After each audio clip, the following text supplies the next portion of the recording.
Now I'm going to tell you about three very easy to keep button style corals. Now the first one is the Scenaria, which is quite a fleshy coral, and what's so beautiful about it is it really takes on three shapes. It will balloon up, it will also flatten out, and then it will also turn inside with stinger tentacles, which it uses for feeding, and it will often do that at night time. So that one's a Scenaria there, and this one is a Scenaria here. The next one is the Trachophilia, which is this one. A Trachophilia is a sort of donut shaped coral, also very fleshy, also turns inside out with your stingers, also very, very easy to keep. You can put them up in the reef quite simply, and they also do quite well on your sand bed. None of these corals have really high light demands, but you do need to make sure that they're fed relatively regularly.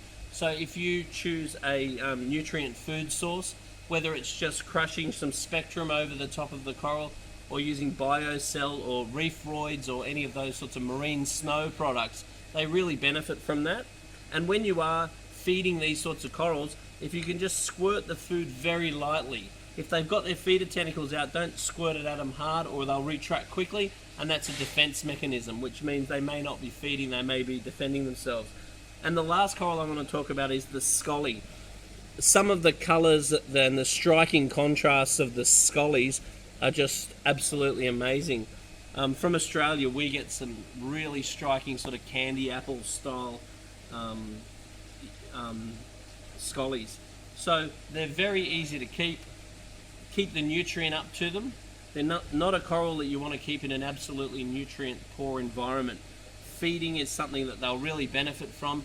Having good light, but they're not a really high light coral, so you don't tend to see them right up on the top of the reef. You tend to put them further down in the reef or even on the sand.